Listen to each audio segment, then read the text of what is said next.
Está no ar, mais um Antenados na Geral, aqui glorificando a Deus, agradecendo ao Senhor pelo dia que Ele fez, pelo dia maravilhoso que Ele nos proporcionou, agradecendo pelo pão de cada dia, pelo ar que respiramos, pela família, pela igreja, por Cristo, pela cruz, pelo sangue, pelo Espírito, pela palavra. Somos um povo grato ao Senhor. Já quero deixar aqui o versículo do dia, Jeremias 17:10, que diz assim: Eu, o Senhor, examino os pensamentos e ponho à prova os corações. Eu trato cada pessoa conforme a sua maneira de viver, de acordo com o que ela faz. Olha aí, nós temos um Deus que sonda os corações, que julga segundo a sua justiça. Então você crê, você existe e Deus existe para lhe fazer uma pessoa melhor. Ele conhece teu coração. Então, coloque teu coração diante de Deus, apresente a Deus as suas causas, porque Ele tem cuidado de vós, diz a palavra de Deus.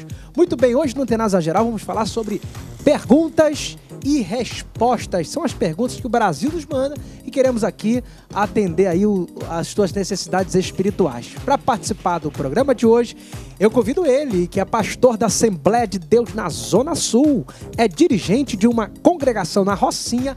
Bruno Albino, bem-vindo Antenados na Geral. Valeu, Pablo, é sempre uma alegria estar aqui junto com os companheiros e eu creio que essa tarde será uma tarde muito proveitosa para todos os nossos telespectadores, que vocês sejam edificados pelo poder da palavra de Deus. Também para participar hoje ele que é pastor da Igreja United, formado em teologia pelo Seminário Teológico Carisma, Emerson Pinheiro. Bem-vindo a Antenados na Geral. Obrigado mais uma vez, Pablo. É sempre bom estar aqui com essa galera maravilhosa aqui, um momento de muita comunhão, alegria e ensino da palavra, né? Ele também, que é pastor, membro da Igreja Batista Morro do Céu, em Senador Camará, é militar e graduando em Direito, Paulo Dias. Bem-vindo a Antenados na Geral. Eu que agradeço. Obrigado, carinho, de estar aqui mais uma vez, né? Um beijão a todos aí. Que a gente possa servir de edificação para muita gente. Ele também, que é pastor bacharel em teologia, fundador da Igreja Ministério Apostólico Dunamis e é coordenador da Base Litorânea Agência Impacto Radical, Luiz Lucri. Bem-vindo a Antenados na Geral. Acertei o sobrenome? Acertou, agora acertou. Muito bom. Tô surfando nessa onda, hein? Né? Vamos surfar nessa, depois vou marcar pra surfar naquela outra. Legal, lá também na prainha, né? Vamos sim. Mas ali vai ficar difícil pra ele, porque o último final de semana eu ganhei o campeonato, hein, cara? Aí ficou ruim, aí deu ruim. Vamos lá então, pastores, para a primeira pergunta do dia. Olha aí, já agradecendo você que enviou essa pergunta. Você que não enviou, pode enviar também, anotando nosso telefone, enviando mensagem de texto, gravando vídeo no WhatsApp, sugerindo temas. É muito importante a sua participação. Pastores, vai aqui uma perguntinha que diz o seguinte: o crente divorciado e ele volta a se casar novamente, será que ele perde a salvação? A questão do casamento tem a ver com a soterologia? Ela pode viver uma existência longe de Deus ou perto de Deus? Como é que a gente interpreta essa pergunta? Olha, Pablo, a primeira coisa que a gente tem que entender, né, e o telespectador tem que compreender, é que pastor nenhum está habilitado para determinar a salvação de ninguém. A gente tem parâmetros bíblicos e a gente crê de maneira bíblica, né, o que nos leva a ser salvo, mas a gente não pode falar isso aqui vai ser, isso aqui não será, porque a Bíblia fala que Deus é o único justo juiz, né? Agora a gente também tem que perceber que a graça, ela está aí, né? Então a gente é orientado e na verdade, né, o segundo casamento é algo que não deve acontecer, né, pela palavra de Deus, pela Bíblia, e é uma exceção o segundo casamento, mas isso não determina a salvação, não. É porque nenhum cristão aqui faz parte da Santíssima Trindade para poder estar aqui julgando quem vai e quem não vai, né? Diga aí, Luiz. Não, na verdade, nós precisamos entender a proposta de Deus para o casamento e a proposta de Deus para a salvação. São duas coisas bem diferentes. Você fala, salvação é graça, é algo que eu criei e recebi. Pronto. Casamento, cara, ele é uma vez para sempre, ele segue, entendeu? Mas são duas propostas diferentes. Deus, sim, o desejo de Deus é que a pessoa fique ali casado, bonitinho, você aprendendo a lidar. E a salvação é outro aspecto. Uma coisa é uma coisa, outra coisa, cada um no seu quadrado. Acho que salvação e casamento são duas coisas assim, completamente diferentes. É claro que o casamento, o divórcio, gera muitas consequências na vida de um ser humano. A gente não pode negar isso, né? Mas com relação à salvação, e aí, Paulo? Bem, gente, não é... vamos lá na Bíblia, né? É isso aí. Aí Coríntios, ele estava falando para a gente lá, quando um dos cônjuges chegava a converter, né? Seria, de repente, não é para você deixar a sua esposa ou deixar o marido e seguir Jesus, né? Era um contexto que estavam passando ali. Existe a questão também que a palavra também nos fala a respeito da infidelidade, né? Aí é um respaldo bíblico, mas para isso eu vou no teu gancho. Tem a graça. Se há um perdão ali, Deus pode restaurar esse casamento. Agora a gente fala assim, olha, o camarada separou. Qual foi a questão? Camarada, ninguém perde aquilo que não é. Ninguém deixa de ser aquilo que nunca foi. E a palavra de Deus, a gente entende isso. Fala assim, olha, se eu sou salvo em Cristo Jesus, não é, eu tenho a certeza absoluta, não é, que seja... A gente fala sobre tantas pessoas, sobre tantas questões, ela também é uma salva em Cristo Jesus. Eu acredito nessa questão da salvação, sim. Agora, não é, se ele... eu vou perder porque eu me separei. Não, você vai para o inferno se você continuar no adultério, se você continuar, independente de relacionamento que você esteja, né, e você estiver enganando a sua esposa. Então, filho, você já está no inferno, não sabe. Pastor Bruno?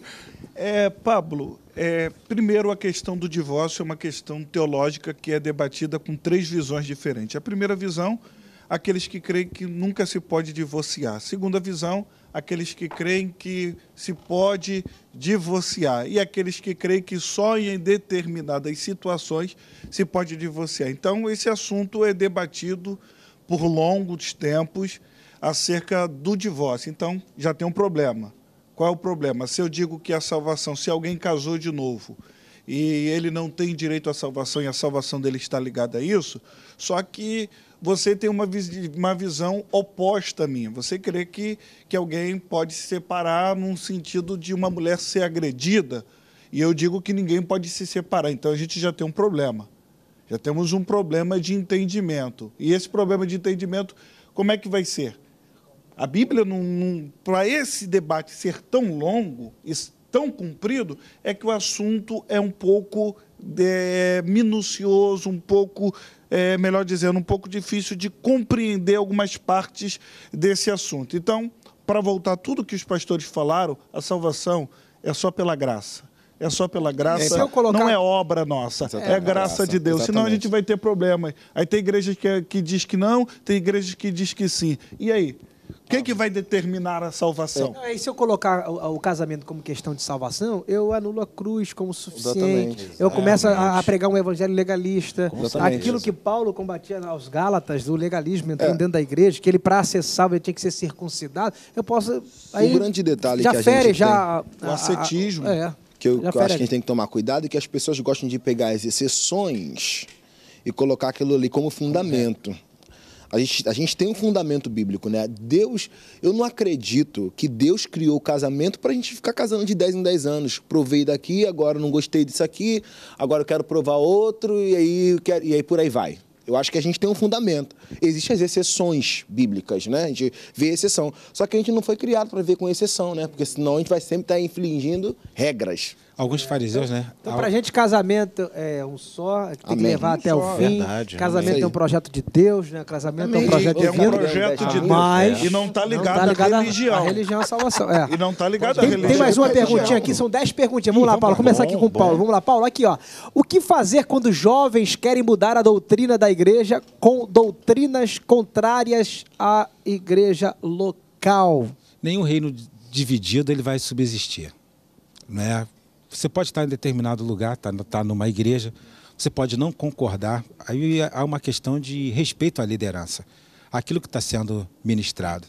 Se não está indo contra a palavra de Deus e simplesmente é uma questão de rebeldia, né, e muitas das vezes isso pode acontecer também, né, eu creio que existem formas para que você possa emitir isso, a liderança, né, sem que você possa, de alguma forma, tentar mudar aquilo que ali está estabelecido, onde muitas pessoas ali estão, elas creem, elas seguem, e talvez você, por um grupo, fale assim, não, eu vou mudar isso daqui. Isso não é bíblico. E se a doutrina for contra as escrituras, né, Luiz? Aí sim, você pode, como Paulo, combater contra a doutrina, porque está indo contra a palavra. Mas se for questão de costume, da igreja... Nós não podemos perder de vista, né, que a igreja ela tem um dono. Né? Apóstolo Paulo, quando ele se dirigia à igreja, ele falava Eclesiasto Teu, a igreja de Deus que está em Corinto, a igreja de Deus que está em Tessalônica, que está em Éfeso. Ou seja, nós não podemos perder essa visão que a igreja ela é de Deus. Então, qualquer pessoa que possa tentar ir contra esse conceito ou tentar mudar algo que aonde o Criador, que é o próprio dono, está errado. Então, ela tem que entender. E agora, entendemos que Deus criou a igreja e colocou pessoas, pastores, mestres, colocou pessoas para serem dirigentes da igreja, para dirigir, respaldada pelo Espírito Santo que está dentro dela, dentro dessa pessoa, e ela vai seguir em frente. Então, a igreja, ela é de Deus. Nós não podemos perder isso nunca de vista. As pessoas hoje elas fazem uma confusão muito grande com duas palavras que você já falou aí, doutrina e costume, né? Por exemplo. E aí doutrina é aquilo que aquilo que a palavra nos ensina, né? Ela vai nos doutrinar, nos levar a um caminho.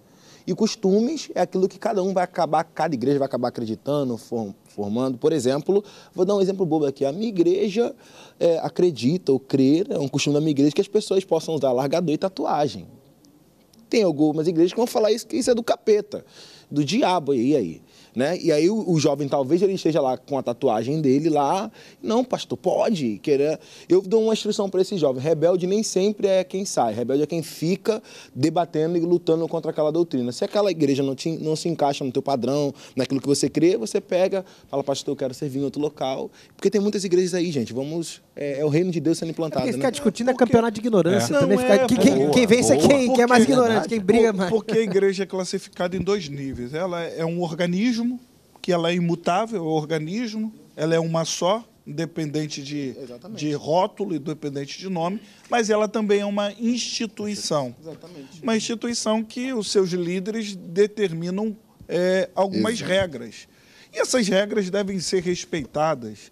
Devem ser respeitadas. O problema é quando essas regras estão acima, aí entra na questão passada, quando se aplica para a salvação. Se tu não fizer tatuagem, tu não é salvo. Se tu fizer tatuagem, tu não é salvo. Aí é o problema. Exatamente. É o problema. Quando quer nivelar minha espiritualidade através disso. Se tu não fizer isso, tu não vai sentir Deus, tu não vai ter intimidade com Deus. Aí está o problema.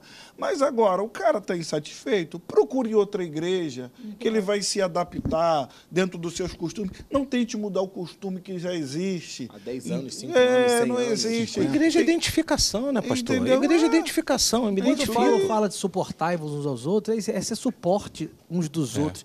A gente não precisa querer mudar as pessoas, né? Se aquele assunto é um assunto secundário, por que ficar discutindo? A não ser que seja um assunto primário da fé cristã. Cara, a doutrina da igreja está negando Jesus como Deus. Aí é outra história. Mas se for assunto secundário, doutrinas, costumes da igreja. Sim, tem até outros assuntos. O conselho do Bruno? Bíblico de batismo. Por exemplo, eu estava sentado com o doutor Augusto Nicodemos, conversando com ele, e ele falou, olha só, Bruno, chamando de jovem, né? Ô, meu jovem, eu estava em um debate, acabei de fazer uma palestra numa igreja batista, e ao terminar a palestra, uma irmã batista me perguntou, pastor Augusto, reverendo Augusto, por que vocês batizam crianças?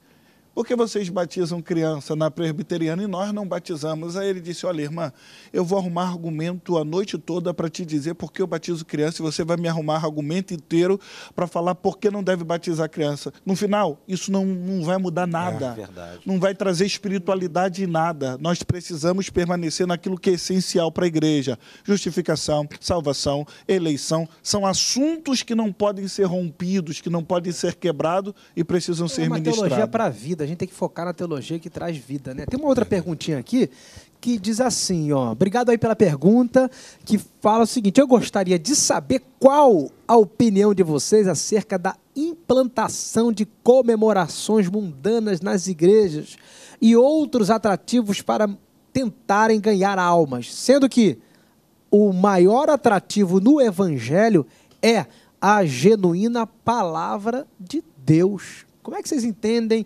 as igrejas que botam atrativos, se adaptam às festas locais, culturais, para poder ser fazer uma estratégia para atrair gente. Mas essa resposta nós teremos no próximo bloco, que vamos precisar ir para um break, um rápido intervalo. Você que quer ouvir, não sai daí que Antenados volta já já.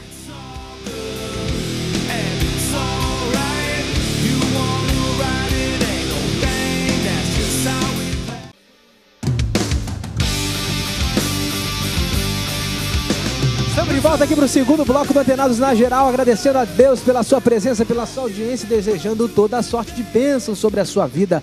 Lembrando que você pode participar conosco, anotando o telefone que está aí debaixo da sua telinha, vai aparecer já está aí já. Olha aí, está chegando aí o telefone, você pode anotar. E é importante que você ligue para mim, mande mensagem de texto, mande perguntas, grave um vídeo no WhatsApp, visita nosso canal no YouTube. Esse programa vai para lá, tem uma lista enorme de temas ali para você aprender, crescer, ser edificado. Temos uma página no Facebook para você participar também, dando joinha, tem os recortes dos melhores momentos. Você é o patrimônio da Boas Novas. Eu oro pela sua vida. Obrigado aí a todos que mandam mensagem para a gente. A Ana Maria, mãe do Cristiano, da Vila Sapê, da Assembleia de Deus, que não perde um programa. Quero mandar um beijo grande para você, Ana Maria. Deus te abençoe muitíssimo. Muitas pessoas que me mandam, eu vou lembrando aqui o nome, eu vou falando, mas muitas pessoas aí pedem, agradecem. Então, Deus te abençoe, você que está sempre aqui conosco. Vamos lá. Pastores, vamos lá. O que vocês acham de uma igreja que consegue contextualizar o ponto de participar das festas culturais da cidade? Por exemplo, uma igreja que faz um arraiá, uma festa junina agora, nesse período. Uma igreja que bota no Natal, por exemplo, a árvore de Natal dentro da igreja, Papai Noel. Na Páscoa, dá os coelhinhos lá, o ovo de Páscoa. O que vocês acham de uma igreja, que é a pergunta dela? Eu gostaria de saber qual é a opinião de vocês acerca da implantação de comemorações mundanas nas igrejas. Aí a gente tem que identificar o que é o mundano, né? Primeiro, tem que identificar o que é isso. Segundo, a intenção do coração. A gente vai para a intenção do coração porque tem muitas coisas que está ligado qual a intenção do meu coração. Aí o final da pergunta está ligado a atrair pessoas, ganhar pessoas. Se eu faço uma festa para atrair pessoas, eu estou errado. Se o motivo da pessoa ser atraído não é a pregação genuína do Evangelho, nenhum outro meio serve. Nenhum outro meio serve. Ah, mas foi curado, mas foi assim. Evangelho puro. Evangelho puro. Jesus sempre pregou, sempre ministrou a cura, mas tinha pregação. Eu estou mostrando. Ele está trazendo um sermão. Porque o convencimento só vem através da palavra do Senhor. A pessoa só vai se converter através de uma pregação genuína. Eu estou falando de convenção, não estou falando de levantar a mão. Porque o levantar a mão, qualquer um de nós podemos levantar. Mas através do evangelho puro, sem mistura, aquele evangelho que nos confronta, aquele evangelho que puxa a nossa orelha, aquele evangelho que diz tu está em pecado, aquele evangelho que diz sozinho você não vai chegar a lugar algum, aquele evangelho que diz você não é ninguém, você não pode nada, você precisa de Jesus, você carece de Jesus, você necessita de Jesus. Não aquele evangelho que diz, tá legal aí, Jesus vai vir aqui, vai te trazer uma paz, Não, é aquele evangelho que humilha o ser humano, porque o Evangelho nos humilha. O Evangelho nos humilha. O Evangelho nos coloca lá embaixo e diz, você não tem lugar de destaque aqui, o único lugar de destaque é de Jesus de Nazaré. Então a gente precisa identificar o Evangelho que muda a consciência do homem, né? Eu acho que parece que tem muita gente que gostaria que Deus estivesse errado, né? Para ele dar vazão às carnes, aos seus desejos. Ele tenta justificar o erro, às vezes tentando trazer, né, elementos que às vezes fogem da palavra. Para tentar evangelizar. As pessoas utilizam argumentos para tentar justificar o próprio erro. Irmão Pablo, a gente está falando para o Brasil, né? Nós estamos falando para o Brasil. Né? Às vezes a gente está tão impregnado, né, de tantas coisas. Aí o pessoal daí do Nordeste, de repente lá no Rio Grande do Norte, com o maior São João do mundo, do Brasil, e aí uma igreja, né, faz um arraial lá. Eu acho que deve ser uma situação assim, um pouco complicada, né? Assim, para quem está olhando de fora, essas questões todas, né, do próprio testemunho. Talvez, não sei se o fim justificariam os meios, né, pelos quais iriam chegar. Eu vou falar de experiência que a gente vive aqui em Rio de Janeiro, Carnaval, né? Largo do Bicão, Igreja Cara de Leão, estava trabalhando E vi, assim, daqui a pouco vai passar o bloco Cara de Leão. Pô, nunca tinha visto, estou dando tempo de crente, mas cheguei e vi. Né? E quando passou, realmente, eu vou falar de algo que eu vi, sabe? Que o momento que o trio elétrico ali parou, né? Eles fizeram justamente uma cenografia a respeito da nascimento, da vida e morte de Cristo. Quando ali parou, né? E muitas pessoas que já estavam ali passando ali por conselheiros, né?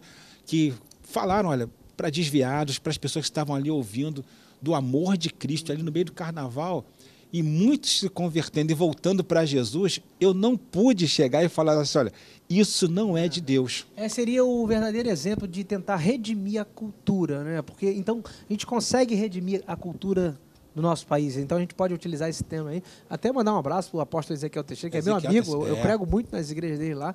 E eu conheço essa história. E já ouvi muito bom testemunho em relação a isso. Então, tem como, Luiz, a gente redimir a cultura? Voltando aqui à questão do pastor aqui, ele falou de algo que a igreja saiu. Né? A igreja saiu, aproveitou um momento, uma festa, e a igreja ela foi para fora. E ali ela fez o papel dela, ela fez a diferença.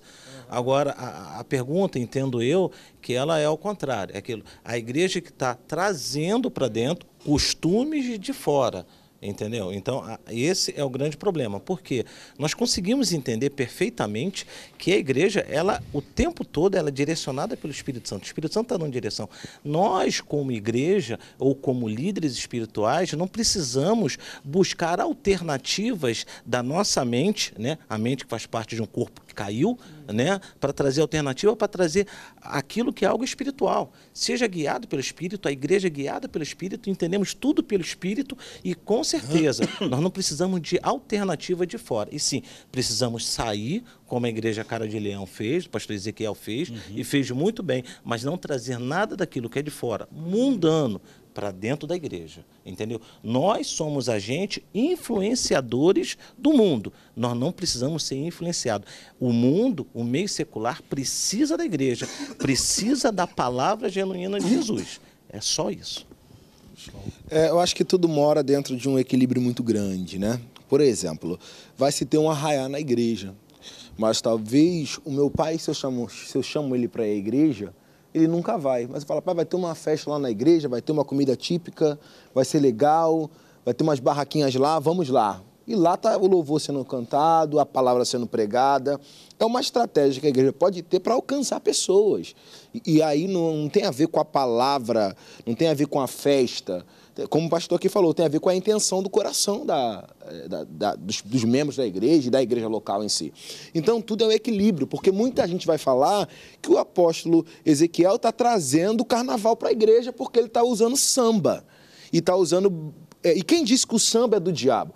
Eu acho que o problema das pessoas é que elas estão dando todo tipo de criatividade, tudo que é inteligente, tudo que é, às vezes, é até bom para o diabo, cara. Quando, na verdade, a mente humana ela é farta de inteligência e existem coisas que a gente nem descobriu ainda, né? Eu ministro louvor na igreja também.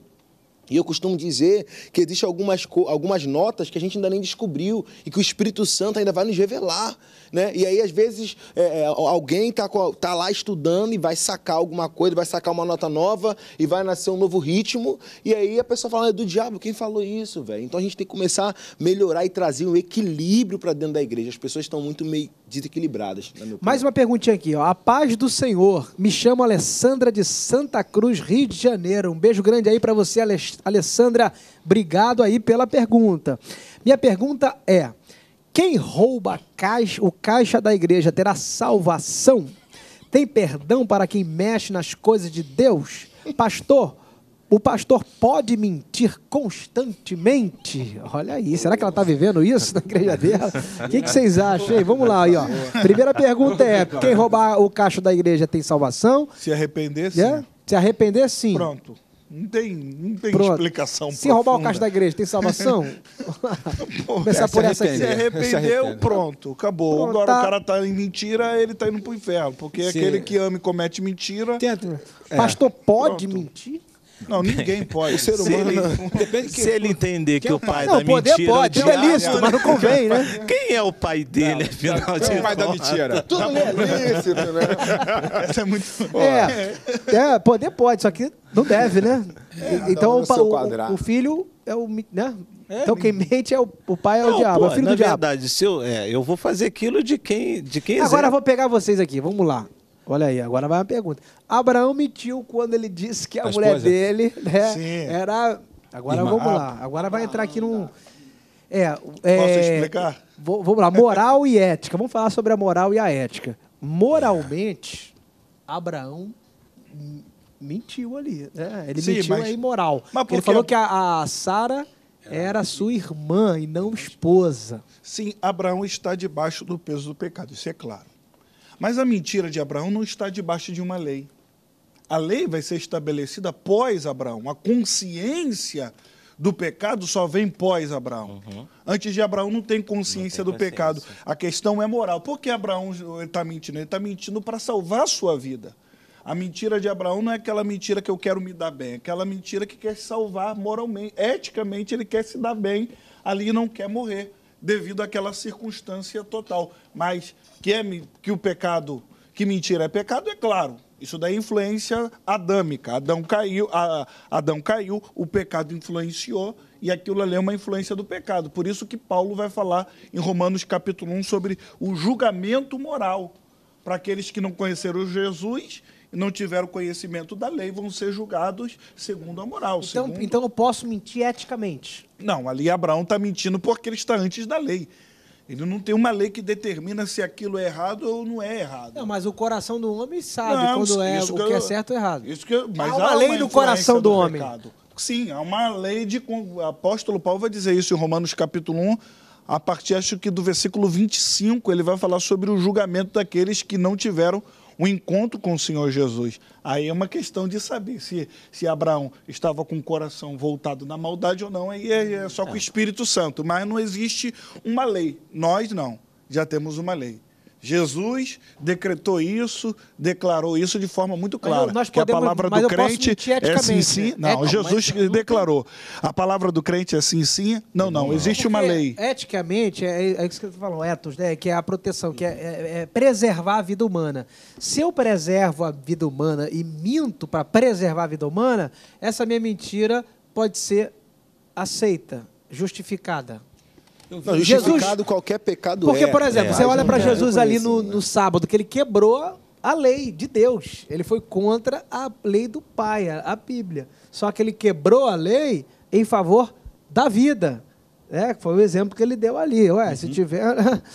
Eu não vou... Só porque não posso fazer nada no sábado, eu não vou salvar. Mas essa quebra é entre aspas, Pablo, porque essa quebra a gente vai ter um assunto longo, a gente nem vai voltar mais por às exemplo, o próprio perguntas. Por pai. exemplo, porque a questão das perguntas, porque a questão é como os fariseus estão interpretando a lei. Toda a desconstrução de Jesus com fariseus, Jesus cumpriu toda a lei. Então ele não descumpriu, ele cumpriu toda a lei. A questão é como os judeus, como os fariseus aplicavam as leis para o povo. Eles aplicavam de um jeito que se tornaria fácil para eles e pesaroso para o povo. É essa que é a questão. Então Jesus vai desconstruir toda essa ideia e tu vai ver que nem a questão do quando tu olhar, só em olhar tu já adulterou. Na verdade isso já existe desde Moisés. A questão é que os fariseus não queriam aplicar assim. Jesus não está criando uma lei nova. É que não, é só se tu deitar. Tu só adulterou e Jesus está dizendo, olha, deixa eu te dizer para você, aquele que olhou e desejou no coração, já adulterou. Jesus está dizendo, vocês não querem cumprir essa parte. A Kavaná no original, que é a motivação certa da interpretação da palavra. Mas, por exemplo, o próprio pai matou um inocente.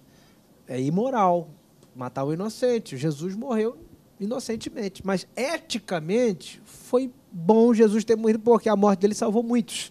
Então é interessante a gente falar sobre a moral e a ética, né? Porque Deus é ético, ele não é moral. Aí vai vir a nossa ética entre a nossa ética e a ética se de Deus, a moral, o nosso pensamento e se a pensamento moral, de... né? Então se a moral for contra a ética, vai ser um assunto... Isso é um debate saudável. Eu acho que Sim, vale pra gente claro. entrar, né?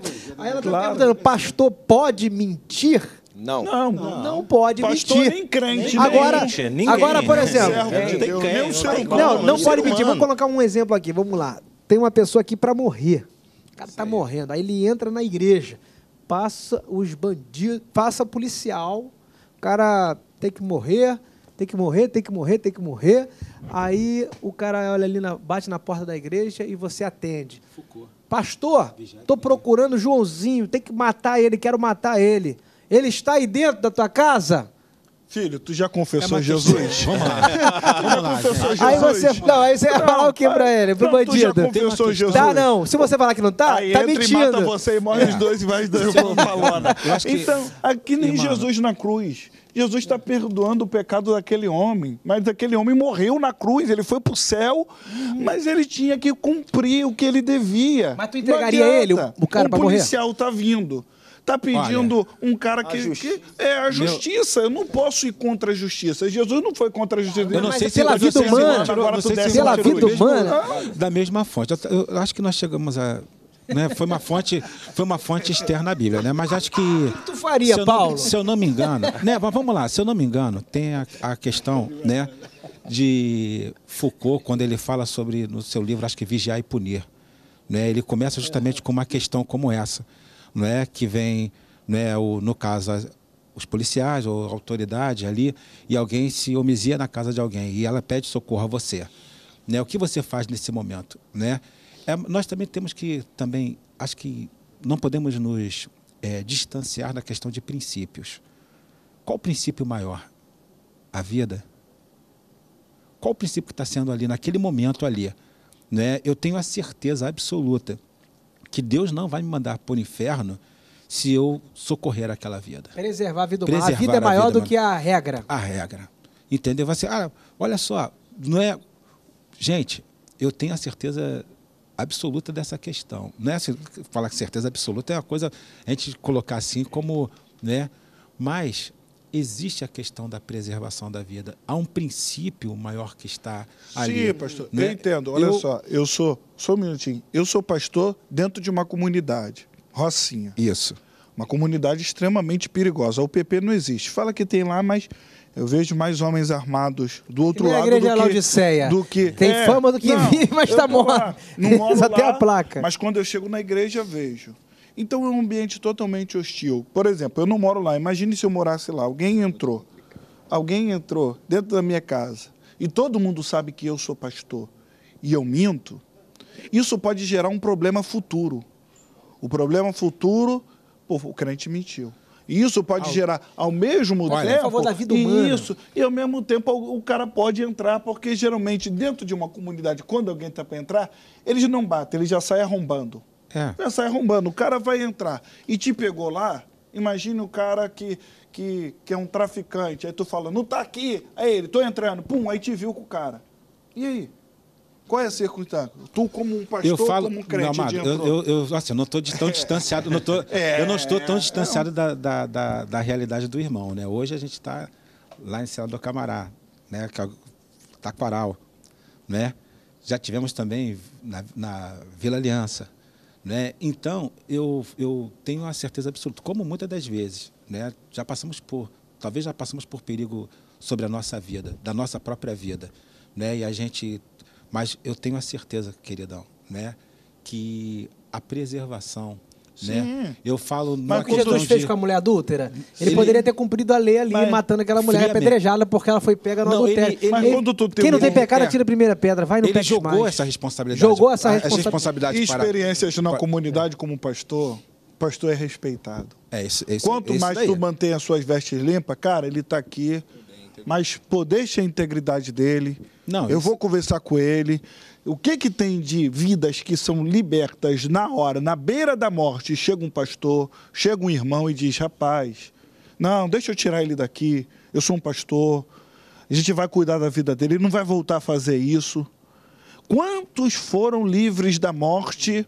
ali na antessala da morte, amarrado dentro do negócio para tacar fogo no cara, e o pastor chegou... Quando o pastor tem integridade e é respeitado. Vamos continuar esse papo no próximo bloco. Aqui estourei 4 minutos. Você que está aí já viu que essa casca de banana... casca de banana. Essa resposta aí é, né, bem subjetiva, mas a gente tem que preservar aqui sempre a opinião de cada um, sempre com muito respeito. Vamos para um break, um rápido intervalo. Você não sai daí que Antenados volta já já. A broken heart in your sleep, pains and struggles that you you know so well. Either time don't, it can't, or it just won't tell. If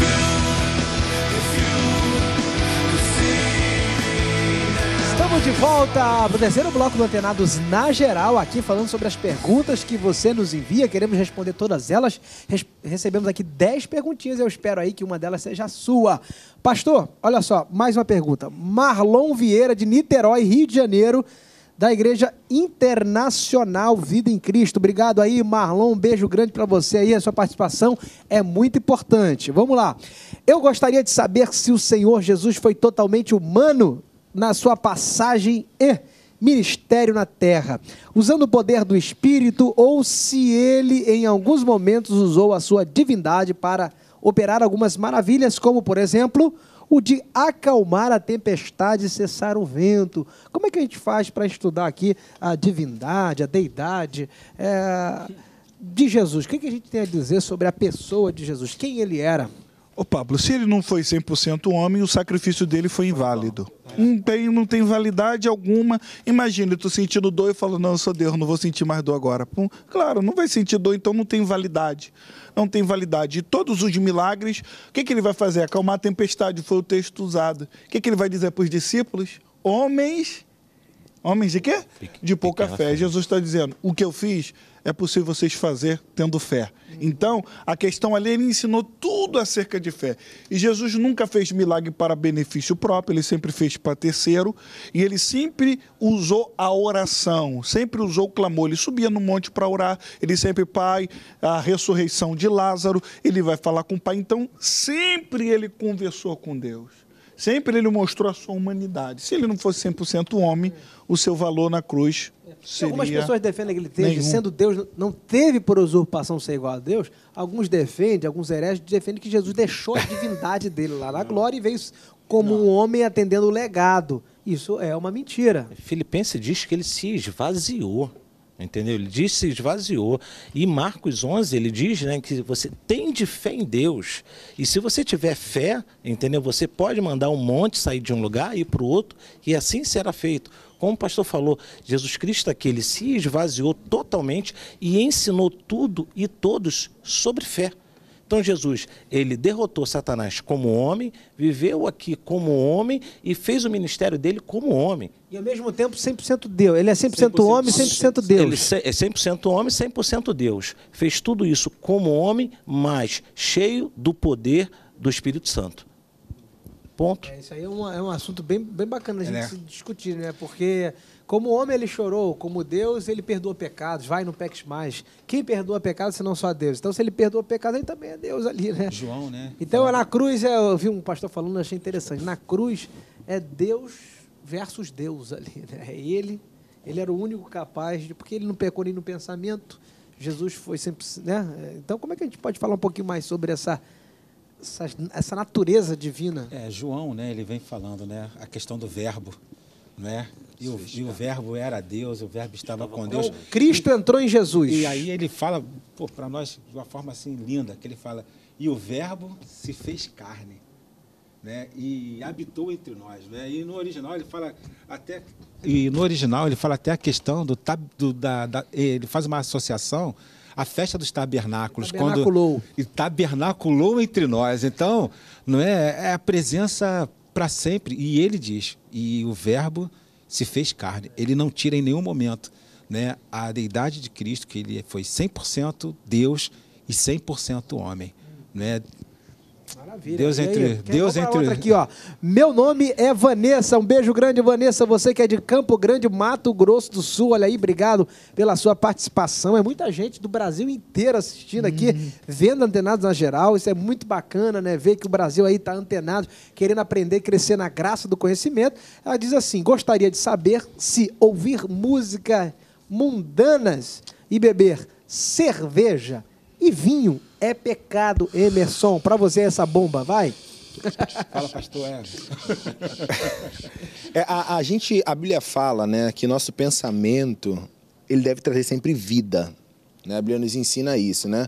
E no que pensar, né, naquilo que glorifica a Deus. Então, o que essa música mundana está me trazendo? O que ela está preenchendo o meu espírito? O que ela está preenchendo a minha vida? Eu acho que vale a pena também diferenciar mundano do secular, porque uma coisa é o mundano, outra coisa é uma música secular. Exatamente, né? E eu sempre falo isso aqui, né? O que é mundano para as pessoas? Né? Porque talvez se eu escutar uma bossa nova, ou sei lá, ou qualquer outra música, não pode trazer dano ao meu espírito. Eu tenho que olhar muito isso. Porque a gente quer defender ideias desequilibradas. Ah, você pode, você não pode. Existe um Espírito de Deus na tua vida que vai te guiar. Agora, beber cerveja não pode, amigo. Tomar vinho também não. As pessoas querem buscar umas desculpas para aquilo que elas querem viver que não tem a ver com a palavra. Entendeu? Olha aí, mais uma. Eu não consigo imaginar, né, Jesus Cristo fazendo um milagre e bebendo, chapado. Desculpa, cara, não tem como, gente. Então, eu acho, ele fez o milagre lá, mas ele não bebia o vinho. É interessante aquilo entendeu? do primeiro milagre dele, né, do vinho, porque de fato você vai ver na história da igreja, vinho, até Paulo orientando Timóteo a tomar vinho por causa da enfermidade dele. Só que a pessoa também tem que olhar o contexto histórico da época, porque a água geralmente não era destilada. A água da época não era que nem a nossa água de hoje, era uma água que você tomava, você podia ficar enfermo.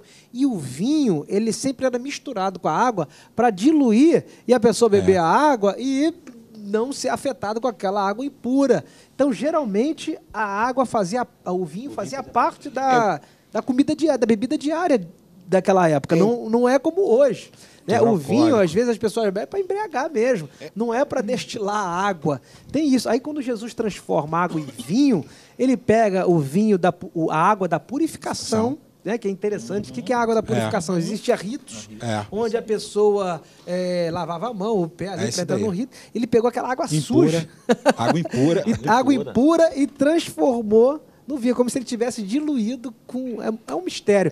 Mas a embriaguez, a bebida forte, que é o que a Bíblia diz, não é orientada pelas Escrituras, né? Não é saudável. Mas é pecado? Olha, eu pastoreio muitos jovens, né?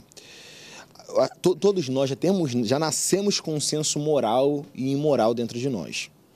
Você imagina Jesus fazendo quadradinho, amigo? Quadradinho é aquela coisa da Anitta, né? Aquela coisa da... Sei lá. Eu ia perguntar. Aquela quadradinho. Eu tô olhando aqui o quadrado. Quadradinho. Mas quadradinho é uma dança da... A galera sabe. A galera entendeu. Entendeu? Você imagina Jesus... É porque as pessoas têm que... Então, assim, o nosso senso mora aí. Eu não imagino Jesus lá, o quadradinho do 8, do 7, Jesus cantando pornografia... Né? Entre N coisas, né? Jesus sensualizando, e a gente tem que trazer isso para o nosso contexto. Eu tenho que ser o espelho de Jesus, é o meu exemplo, cara. Entendeu? Então, assim, é o que o pastor falou. Eu não imagino Jesus curando ninguém, tomando um copo de cerveja, fazendo vira-vira. Mas ele também não estava desconectado da comunidade, ele não estava desconectado do povo. Exatamente. Ele não estava entre os beberrões. Chamado de beberrão e comelão, né? Mas ele totalmente adverso a isso. Acerca de músicas e músicas, né? A gente vai ver o Trem-Bala. Trem-Bala é uma letra que tu chora, tu vai ouvir. A música Trem-Bala... Abraça o seu pai, pega o seu filho no colo. Então, uma música sensacional. Aí tu vai ouvir Sabor de Mel. Quem te viu na prova vai te ver na benção. Aí tu pergunta, essa cita o nome de Deus. Essa não fala o nome de Deus, mas fala de abraçar, fala de comunhão, fala de relacionamento, mas não cita o nome de Deus. Esther, o livro de Esther, não cita o nome de Deus. Porque tem música que não vai citar Deus, mas tu vai ver Deus. Tu vai ver, tem músicas... Que tipo de Deus está citando vai ver, ali, né? Deus vingativo? Que Deus que Deus é esse? Está citando dentro da igreja, um Deus vingativo. Aí tu vai ver músicas do Roberto Carlos de amor, que não vai citar Deus, mas tu fala, caramba, quem fez o amor foi Deus. Quem fez isso foi Deus. Isso daqui tem que ser a mão de Deus. Essas coisas não podem acontecer sem ação divina. Então é uma teologia muito simples de distinguir, porque os hinos que são cantados hoje não tem a ver com Deus. Tem a ver comigo. A música de hoje tá difícil. Eu vou chegar, eu vou conquistar, eu vou vencer, eu vou chegar lá. Não tem a ver com Deus, não louva a Deus. Tá me louvando, tá me glorificando, tá me exaltando. Então, tem músicas que glorificam ao homem lá fora e tem músicas que glorificam o homem aqui dentro da igreja. Olha aí, mais uma aqui, perguntinha, tem um minutinho para ir para o intervalo, aí para o quarto e último bloco. A Trindade, como não defini-la em 3 deuses? Morgan Pereira de São Luís. Um abraço grande aí, um beijo grande.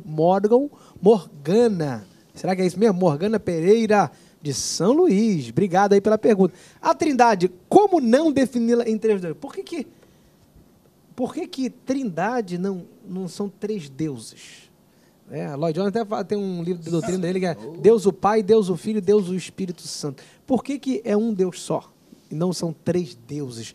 Do break, essa vai ficar para o quarto e último bloco. Não sai daí, antenados, volta já já. Uma coisa só, meu desejo vem reinar de novo em mim. Estamos de volta aqui para o quarto e último bloco, falando sobre aqui as perguntas, respondendo as perguntas que você envia aqui para a gente. A última aqui foi sobre Trindade. Por que não são três deuses, né? Eu acho que é interessante ali citar quando que foi criado o termo Trindade. Tertuliano, no século IV, ali 3 e 4, onde definiu em meio a um século onde o politeísmo dominava. Acho que a Trindade foi uma resposta cristã para o mundo em que o Tertuliano e a igreja estavam sendo inseridos, né? Porque tinha vários deuses. Como é que a gente vai tentar contextualizar o evangelho, o cristianismo, diante de um mundo politeísta? Então eles pegaram ali e criaram, Deus Pai, Deus o Filho, Deus o Espírito Santo, 3 em 1, que para entender isso, só na glória. a gente tenta comunicar, mas entender é um termo que até hoje, 2000 anos atrás, sim, mas não são três deuses. Você não está adorando ao Deus Filho, ao Deus Pai, ao Deus... A triunidade, ele é um só.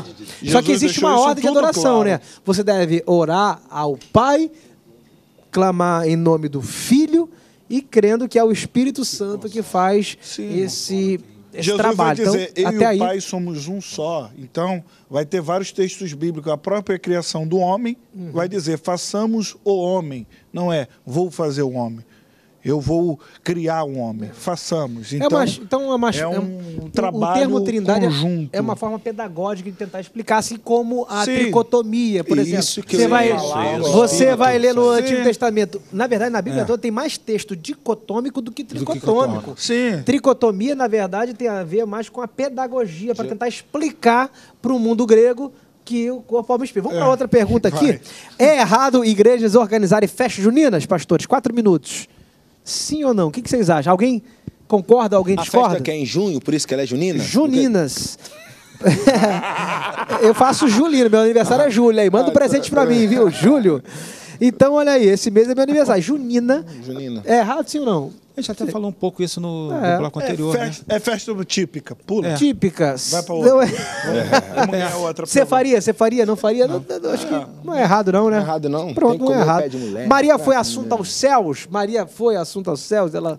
Como é que vocês podem entender? Foi sim, pela obediência, por aquilo. Não, gente, olha só. A gente... ou endeusam Maria ou colocam Maria no inferno. Muitas pessoas, né? Uma vez eu falei aqui que eu obedeço o mandamento de Maria. Eu sou obediente quando ela disse... Fazei tudo o que ele vos disser. Então, né, existe justamente... Tem que respeitar Maria, claro, mas não a esse... Só não intercede por... Ela não é uma mediadora. Não é uma mediadora. Não é uma mediadora. Por que igrejas não são democráticas? Vejo muitos pastores agirem com totalitarismo e punho de ferro sobre a igreja. Por que não há essa democracia? Por que o governo muitas vezes é episcopal? Deve ser essa a pergunta dela. Por que a maioria das igrejas históricas são democráticas? É a igreja que decide se o pastor vai ficar, o grupo de presbítero, tanto da presbiteriana, acho que da batista também. Eles que decidem. Mas a democracia ainda é no termo do governo episcopal deles, né? Não é assim. Não é. Da comunidade. Da Igreja Batista. A Batista. Porque existe várias batistas. Batista da Convenção, Batista tradicional. A Igreja Batista. A Igreja Batista tem esse costume. É o congregacional democrático, né? Nós levamos e decidimos em congregação, né, aquilo. Tudo que vai... Com certeza. Eu sou um pouco repetitivo, eu acho que tem que haver um equilíbrio aí, porque essa democracia, às vezes, torna o pastor refém. E eu acho que aquilo que tem muita cabeça não funciona, amigo. E as pessoas às vezes querem mandar e usar do poder. Vai ser o corpo que vai decidir. Não tem um cabeça liderando? Não tem alguém ali para poder ter uma outra visão, uma visão mais ampla? Então acho que essa democracia que a igreja não é o reino, a gente está falando de um reino, que é o reino de Deus. Eu acho que a gente tem que tomar muito cuidado com essa democracia dentro da igreja. Eu estou falando uma questão. Agora é interessante que esse governo de pesos e contrapesos, né? Quando a gente vai, como aquele também que não tem nenhum limite para que possa fazer aquilo que ele quer. Não, é o que eu tô falando. Então, todos os extremos, por exemplo, você vê alinhado, os extremos, você vê em Atos, né, pastor Paulo, complicados. a própria igreja decidindo a viagem de Paulo. Também tem esse equilíbrio, né? Assim como ele é o líder, a igreja também decidia se ele ia viajar ou não, se ia dar dinheiro. Mas dificilmente nessas igrejas históricas, pastor, se tem esses problemas de a igreja manipular o pastor. Geralmente é quando o pastor pisa na bola. Porque quando porque o que acontece? Quando o cara diz, eu sou o presidente, ninguém me tira daqui, ele estuda a hora que quer, ele lê a Bíblia a hora que quer, esquece das suas obrigações como pastor, de visitar, de pregar. Não, ninguém vai me tirar daqui, eu estou aqui, acabou, entendeu? E é um assunto muito longo. Tem pontos favoráveis e pontos contrários. Então... Tem 30 segundos, Luiz, deixa uma palavra aí pro povo. Pô, muito bom, feliz da vida de estar aqui com essa galera aqui, show de bola, só homens inteligentes aí, pô, muito bom, fico feliz demais aí, tá? E vamos pegar uma onda, cara. Vamos pegar uma onda. Pastores, obrigado aí pela presença de vocês, foi uma bênção, né? Estar aqui com vocês aí tentando responder essas perguntas. Obrigado, Brasil. Obrigado você que nos assiste todos os dias, 17 horas aqui na Boas Novas, Antenados na Geral. Um beijo grande e até a próxima!